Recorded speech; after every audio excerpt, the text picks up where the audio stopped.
بسم اللہ الرحمن الرحیم. ہم موجود ہیں کراچی پریس کلب کے اسٹوڈیو میں اور ہمارے ساتھ سابق سیکرٹری کراچی پریس کلب رضوان بھٹی صاحب موجود ہیں, اور اتفاق سے میں کوئی 3 سال پہلے یہاں آیا تھا, ہم نے 1-2 پروگرام ریکارڈ بھی کیے تھے. تو یہ بھٹی صاحب کے زمانے میں ہی یعنی ان کے ٹینیور میں, اس کے بلکہ آخری حصے میں یہ اسٹوڈیو سیٹ اپ قائم ہوا تھا. اور اس کا فائدہ یہ ہوا کہ ایک لوگوں کو ایک موقع ملا جو صحافی برادری جو یعنی بے روزگاری کی طرف جا رہی تھی, اور وہ جدید ٹیکنالوجی سے جو لوگ روشناس نہیں تھے یا ہم آہنگ نہیں تھے, ان کو ایک موقع ملا. اور خاص طور پہ جو نوجوان صحافی ہیں انہوں نے یہاں سے پوڈ کاسٹ کر کے اور اپنے پروگرام کر کے پھر اس کی ایڈیٹنگ کا پورا سیٹ اپ موجود ہے. تو ہم تھوڑی سی بات کریں گے بھٹی صاحب سے. اور ہماری دائیں جانب موجود ہیں امجد ارشاد صاحب, یہ بھی سینئر صحافی ہیں اور امت میں ہمارے ساتھ ہیں سینئر پوزیشن پہ. تو یہ یہاں آ کے ابھی یہ نکل رہے تھے تو میں نے سوچا کہ ان سے بات کر لی جائے. تو پتہ چلا کہ انہوں نے یہ اوورسیز پہ پروگرام کرتے ہیں. یہ میرے لیے انکشاف ہے اور یہ ایک بہت اچھا یعنی مطلب یہ جو آئیڈیا ہے مجھے بہت اچھا لگا. تو بھٹی صاحب یہ بتائیں کہ یہ اسٹوڈیو آپ نے 2022 میں سیٹ اپ ہوا تھا؟ جی 21 میں. 21 میں. اور اگر آپ بتانا چاہیں تو یہ کس کی مدد سے آپ نے یہ کیا اور یہ آئیڈیا آیا کیسے, اور پھر اس کا فیڈ بیک کیسا ہے, رسپانس کیسا ہے, اور کتنے لوگ آپ کے خیال میں یہاں سے تربیت پا کے آگے نکل چکے ہیں یا وہ اپنا کام چلا رہے ہیں؟ سر جب بہت شکریہ آپ کا, آپ آئے اسلام آباد سے آئے ماشاء اللہ. پہلے ہمارے ممبر بھی رہے آپ. اور اسٹوڈیو کی کہانی ایسی ہے کہ 2018 میں عمران خان کی حکومت آئی تو 1920 آپ کہہ لیں کہ اس پہ کرونا بھی تھا اور میڈیا کے لیے بھی بڑے کرائسس آئے. تو بہت سارے لوگ جو جاب لیس ہو گئے. پھر میڈیم چینج ہو رہا تھا. پہلے کسی زمانے اخبار کی بڑی ویلیو تھی, پھر ٹی وی کی ویلیو ہو گئی, پھر ڈیجیٹل میڈیا آ گیا, سوشل میڈیا آ گیا. تو 2021 میں جب ہماری باڈی آئی تو ہم نے اس پہ کام کیا کہ لوگوں کو کس طرح جو ہے نا وہ ان کو ریونیو کے ذرائع دے سکتے ہیں, کس طرح ان کی ہیلپ آؤٹ کر سکتے ہیں, کس طرح ان کو فائنینشیلی اور آپ کہہ پروفیشنلی اسٹرانگ کر سکتے ہیں. تو ہمارے ذہن میں آیا کہ ہم اس اسٹوڈیو بنواتے ہیں کلب میں. اس کے لیے زین بھائی ہمارے جو تھے ان کا بڑا اس پہ پیچھے آئیڈیا تھا ان کا. اس سے پہلے راجہ کمران نے بھی اس پہ کام کیا تھا. تو جب ہماری باڈی آئی تو پھر ہم نے اس پہ کام شروع کیا. اور اس وقت منسٹر آئی ٹی تھے امین الحق صاحب, جو کراچی سے ایم کیو ایم کے ایم پی بھی ایم این اے تھے, وہ منسٹر آئی ٹی تھے. تو زین بھائی اور میں نے ان سے رابطہ کیا اور ان کے گھر گئے. ان کے گھر پہ جا کے ہم نے یہ آئیڈیا پچ کیا اور ان کو بتایا کہ اس کا فائدہ کیا ہوگا میڈیا کو, اور آپ کی جو ہے وہ میڈیا سے تعلقات بھی ہیں اور میڈیا کے آپ کے لیے ایک بڑا اچھا کام ہوگا. تو بہرحال وہ انہوں نے ہماری ایک پہلی ملاقات میں اس آئیڈیا کو قبول کیا اور انہوں نے کہا میں بنوا کے دوں گا انشاءاللہ. اور ود ان 2 ویکس ان کی ٹیم اسلام آباد سے آئی کراچی اور اس نے آ کے اس پہ کام شروع کیا. اور نومبر 2021 میں ہم نے اس کو باقاعدہ اس کا افتتاح کر دیا. اور نومبر میں جب ہم نے اس کا افتتاح کیا تو پوری انٹرنیشنل بھی اس کو کوریج ملی اور پاکستان میں تو کوریج ملی تھی اس کو, کیونکہ پاکستان کا پہلا کسی پریس کلب میں پہلا سیٹ اپ تھا بالکل ایسے ہی. تو امین بھائی بھی انہوں نے بلایا تھا اس کے افتتاح کے لیے, انہوں نے اس کا فیتہ کاٹا اور افتتاح کیا. اور جب ہم دوبارہ الیکشن جیت کے 2022 میں آئے تو انہوں نے خواہش ظاہر کہ مجھے آنا ہے کلب دوبارہ اور اسٹوڈیو دیکھنا بھی ہے اور پوچھنا بھی کیسے چل رہا ہے. جب وہ آئے تو انہوں نے کہانی ہمیں دوسری سائڈ کی سنائی کہ وہاں حکومت کی سطح پہ کیا ہوا. انہوں نے کہا میں نے تو آپ آئے تھے, میں نے ایک آئیڈیا پچ کیا آپ لوگوں نے, میں اس کو ایکسیپٹ کیا اور اس کو میں بنوا کے دے دیا. لیکن جب میں نے اس کو کا افتتاح کیا اور اگلے دن جو اخبارات میں کوریج آئی تو صبح 9-10 بجے پہلا ان کو فون آیا فواد چودھری صاحب کا. وہ اس وقت وہاں منسٹر انفارمیشن تھے اسلام آباد میں. اور دوسرا فون آیا فاروق حبیب صاحب کا جو ایڈوائزر ٹو عمران خان تھے, پی ایم تھے, وہ انفارمیشن گئی کہ ان دونوں نے مجھے فون کیا, بولا آپ نے کیا کر دیا, آپ نے غضب کر دیا, آپ نے یار یہ ہمارا آئیڈیا تھا, ہم نے پورے پاکستان کے کلب میں بنوا دینا تھا اور آپ نے جا کے کراچی میں بنوا کے دے دیا. تو انہوں نے کہا میں تو کراچی میرا گھر ہے, کراچی کے لوگ جو مجھے جو کام بولیں گے میں کروں گا. تو فواد چودھری نے کہا اچھا ایک کام ہی کریں, ہم کو پیسے آپ کے اکاؤنٹ میں ڈال لیں منسٹری آف آئی ٹی کے اکاؤنٹ میں, آپ پورے پاکستان کے پریس کلب میں اس کو انیشیٹ کریں, اس کو بنوا کے دیں. انہوں نے کہا میرا کام نہیں ہے بھائی, یہ آپ خود جا کے بنوائیں, میں نے تو بس کراچی کی حد تک کام کیا ہے اور جو ہے میں اس کو مزید نہیں بناؤں گا. تو کہہ رہے ہیں مجھے اس آئیڈیا کو میں نے کتنا بڑا کام کیا یہ کہ پاکستان میں بھی تو پوری گورنمنٹ ہل کے رہ گئی تھی کہ پاکستان کے کلب ہے اور وہاں ایک منسٹری آف آئی ٹی جس کا کام بھی نہیں تھا, اس نے اسٹوڈیو بنوا کے دے دیا ہے. پھر یہ ہوا کہ 2022 میں مارچ میں یہاں پر اسلام آباد سے پی آئی ڈی کی ایک ٹیم آئی جس میں میمن صاحب تھے اور باقی لوگ تھے. انہوں نے کہا ہمیں آپ کا اسٹوڈیو وزٹ کرنا ہے. تو ہم نے کہا ٹھیک ہے آ جائیں وزٹ کیا ہے. تو یہاں مقامی جو پی آئی ڈی کے ہاتھوں نے ارم تنویر صاحب وہ بھی تھیں اور بھی تھیں, تو وہ لوگ آئے, انہوں نے آ کے پورا اسٹوڈیو دیکھا اور ہم سے پوری اس کی فیزیبلٹی چیک کی کہ کیسے بنایا, کس سے بنوایا, کیسے بنوایا. پھر اس کے بعد اسلام آباد گئے, انہوں نے جا کے پھر پاکستان میں 22 کلب میں اعلان کیا کہ 22 کلب میں ہم اسٹوڈیو بنوا کے دیں گے, لیکن اس لسٹ میں ہمارا نام نہیں تھا کہ ہم آلریڈی شروع کر چکے تھے. تو وہ اتفاقی بات یہ ہو کہ مارچ میں وہ آئے تھے, اپریل میں عمران خان کی حکومت چلی گئی, تو وہ پروجیکٹ مکمل نہیں ہو سکا. تو اس طرح یہ اسٹوڈیو پوری کہانی ہے. اور الحمدللہ اس وقت ہمارے تقریباً 60-70 کے قریب لوگ ہیں جو یہاں سے اسٹوڈیو سے وابستہ ہیں. وہ اپنے یہاں پہ آتے ہیں, پوڈ کاسٹ کرواتے ہیں, اپنی ویڈیوز ریکارڈ کرواتے ہیں. اور یہ پورا پروڈکشن ہاؤس ہے نا, یہاں پر یہاں ریکارڈنگ بھی کروا سکتے ہیں آپ, یہاں پہ تھمبنیل بھی بنتا ہے آپ کا, یہاں پہ ایڈیٹنگ بھی ہوتی ہے اور یہیں سے اپلوڈ ہو جاتا ہے.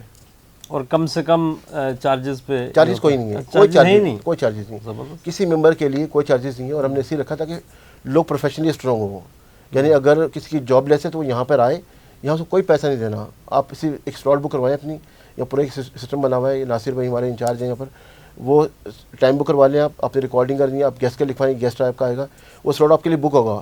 آپ آئیں گے, آپ کو ہر چیز ریڈی ملے گی, سیٹ پورا ریڈی ملے گا, کیمرہ اویلیبل ہوگا آپ کے لیے, تمام ٹیم اویلیبل ہوگی. وہ پورا آپ کو ریکارڈنگ بھی کرے گی, آپ کو ایڈیٹنگ بھی کرے گی اور اپلوڈ بھی کر دے گی آپ پر. یعنی آپ مکمل فیسیلیٹیشن جو مکمل دے رہے ہیں, مکمل پروڈکشن ہاؤس ہے بیسیکلی.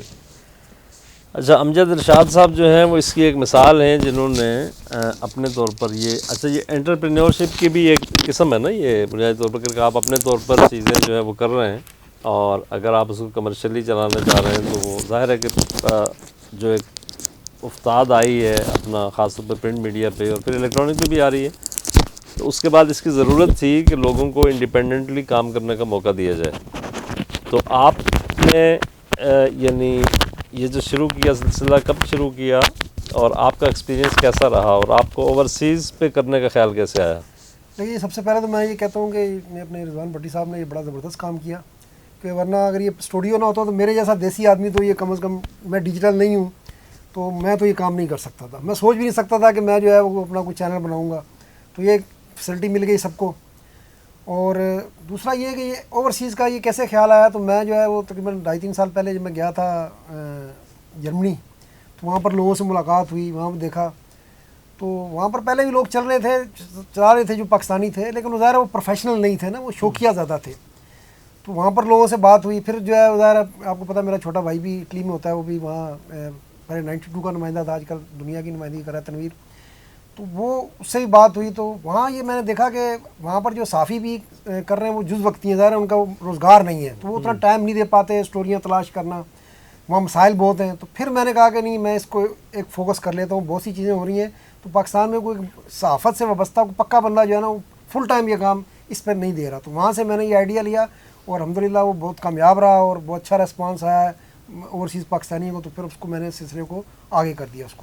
اچھا, یہ جو آپ کے جو پروگرام کے ٹاپکس ہوتے ہیں, جی, یہ یعنی آپ پاکستان میں بطور صحافی ان کی آواز بنتے ہیں جو اوورسیز بیٹھے ہوئے ہیں پاکستانی, تو ان کے مسائل عام طور پر کس نوعیت کے ہوتے ہیں؟ دیکھیں, اس میں مسائل بھی آتے ہیں اور مواقع بھی آتے ہیں. جیسے ابھی اٹلی نے پاکستانیوں کو کوٹا 10,000 کیا ہے, پہلے 3,000 تھا, 3 سال میں اب 10,000 دیں گے. تو اس میں پاکستانیوں کو کیا کرنا چاہیے وہ میں نے بتایا, وہاں پر دوستوں سے پوچھا کہ بھائی ان کی ریکوائرمنٹ کیا ہے. اس طرح بھی آپ کو پتہ ہے کہ پاکستان میں آف لوڈنگ کا بڑا مسئلہ چلا, تو اس ایشو پہ ہم نے بہت بات کی, متاثرین کی سٹوریاں بھی بتائیں, تو اس سے بھی وہاں تک پہنچی ہے. کیا پھر بیچ میں اچانک جو ہے وہ پروٹیکٹر بند کر دیا گورنمنٹ نے. ایک تو آف لوڈنگ کا مسئلہ چل رہا تھا, تو اس سے ایک الگ آفت آ گئی کہ لوگ ویزے لگے ہوئے تھے, ورک ویزے, باہر نہیں جا پا رہے تھے. تو اس طرح کی ہم نے سٹوریاں تھیں, حکومت کی بھی توجہ دلائی. پھر اس کے نتیجے میں جیسے یہ پروٹیکٹر کی سٹوری پر جو ہے مسلم لیگ نون اٹلی کے جو ایک اہم رہنما ہیں, بابا کہتے ہیں ان کو, بابا وڑائچ, تو انہوں نے پھر ان کے اسحاق ڈار صاحب سے تعلقات تھے, انہوں نے ان کو بات کی. پھر انہوں نے ہمیں بتایا جی ہم نے آپ کی سٹوری پر جو ہے ان سے بات کی. پھر اسحاق ڈار صاحب نے جو ہے وہ آگے امیگریشن سے بات کی, ان کو بھائی یہ کیوں اس طرح کا روکا ہوا ہے, لوگوں کے ویزے ضائع ہو جائیں گے. تو اس طرح کی جو ہے یہ ہم کرتے ہیں. پھر اوورسیز والے پاکستانی اب ہمیں خود بھی سٹوریاں بتاتے ہیں. ابھی ایک سٹوری سامنے آئی کہ ایک پاکستانی جو ہے وہ ظاہر ناخواندہ تھا, وہ گیا یہاں سے ترکش ایئر لائن پہ, تو استنبول ایئرپورٹ پہ وہ اس کے پاس جو ہے وہ فلائٹ نکل گئی. اب اس کا موبائل فون بھی بند ہو گیا, اس کے پاس کوئی رابطہ نہیں تھا. وہ تقریباً 20 دن استنبول ایئرپورٹ پہ پھنسا رہا. تو 20 دن کے بعد اس کا کسی طرح رابطہ ہوا. پھر ہم نے اس سے بتایا کہ آئندہ آپ اس طرح کی صورتحال سے بچنے کے لیے کیا کریں, کم از کم آپ کے پاس ایک تو موبائل فون اچھا ہونا چاہیے اگر آپ اوورسیز پاکستانی ہیں.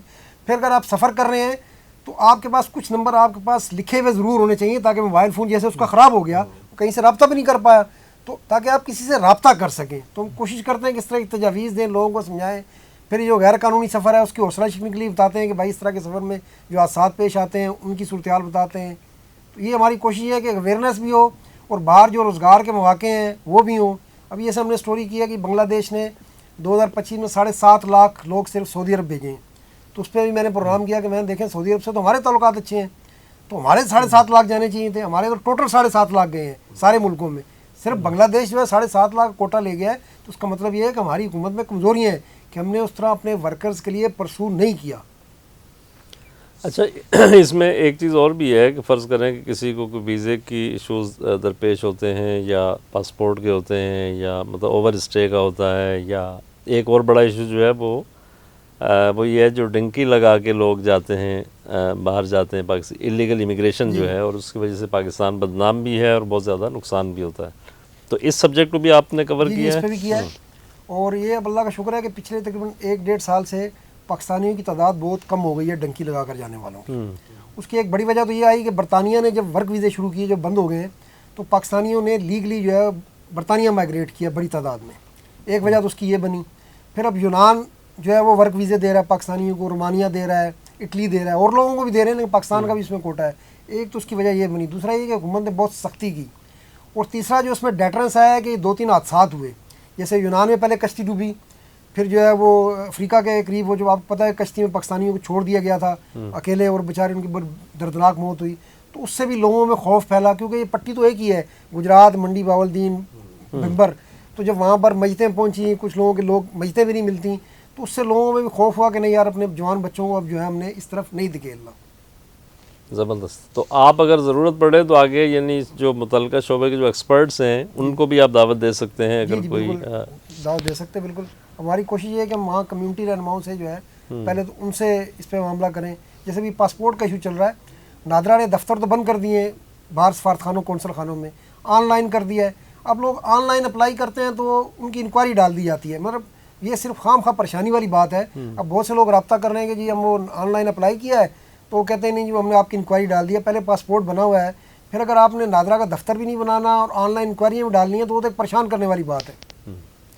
بٹ صاحب ٹورڈز دا اینڈ آپ کو کیسا لگتا ہے کہ جو ایک تھوڑا سا یہ بتا دیں کہ جو لوگ یہاں پہ آپ نے کہا کہ 60-70 لوگ جب اس اسٹوڈیو کے ساتھ جڑے ہوئے ہیں اور اپنا کام کرتے ہیں ڈیلی بیسس پہ یا ہفتے میں یا 2 ہفتے میں جو بھی جن کو سہولت ہوتی ہے, تو ان میں سے کچھ ایسے لوگ ضرور ہوں گے جن کو دیکھ کر آپ کو بھی غیر معمولی خوشی ہوتی ہوگی یار یہ آدمی بھی کیمرے کے ساتھ جڑ گیا ہے اور یہ اپنا روزگار کما رہا ہے. تو ایسے لوگوں کا تناسب کیا ہے, اور اس میں یعنی بڑی عمر کے اور ینگ اور خواتین اس میں سب اس کو سہولت سے فائدہ اٹھا رہے ہیں؟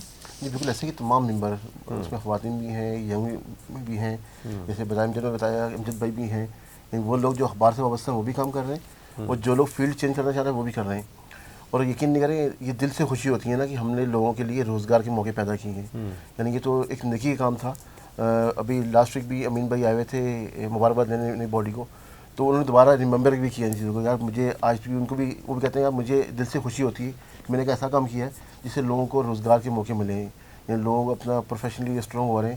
اور میری تو خواہش ہے کہ 60 نہیں, یہ 100, 150, 200 لوگ ہونے چاہیے, کیونکہ آگے فیلڈ چینج ہو رہی ہے. میں لوگوں سے بار بار کہتا ہوں دیکھو یار اپنے جو میڈیا کے حالات ہیں اپنے روزگار کے طریقے چینج کرو, اپنا آلٹرنیٹ روزگار لازمی بناؤ. بہت سارے لوگ ہیں جنہوں نے الیکٹرانک میڈیا کو چھوڑ کر جو ڈیجیٹل میڈیا میں گئے تو انہوں نے اس کو پروفیشن بنایا, تو وہ اس میں کامیاب بھی ہیں. ہے نا, تنویر بھلم ہو گئے, بہت سارے میں دوست تھے, صحافی بھی دوست تھے. تو میں لوگوں سے کہتا ہوں بھائی آپ پارٹ ٹائم میں ہی کریں کام, آپ اپنے سیکھنے کے لیے کریں. آپ آہستہ سے سیکھیں گے تو آپ ایک پروفیشنل بن جائیں گے, آپ ایکسپرٹیز آ جائیں گے آپ کے پاس. تو ہم تو چاہتے ہیں جتنے لوگ آئیں گے اتنی ہمیں خوشی ہوگی. بہت شکریہ بھٹی صاحب اور امجد صاحب. ہم نے اس پہ گفتگو کی کہ اگر آپ کے پاس آئیڈیا ہو, ویژن ہو, اور آپ جو ہے وہ کام کرنا چاہ رہے ہوں تو ونڈرز بھی ہو سکتے ہیں. اور یہ پاکستان میں کراچی پریس کلب جو ہے پورے ملک کے لیے, صحافتی برادری کے لیے بھی اور دیگر پریس کلبس کے لیے بھی ایک مثال بن کے سامنے آیا ہے. اور یعنی دم توڑتی صحافت اور خاص طور پر پرنٹ میڈیا سے وابستہ لوگ جو بے روزگار ہو رہے تھے ان کے اندر ایک نئی امنگ اس نے پیدا کی ہے. اور اس مثال سے فائدہ اٹھاتے ہوئے دیگر پریس کلب جو ہیں ان کو بھی اس کی تقلید میں آگے بڑھنا چاہیے. بہت شکریہ.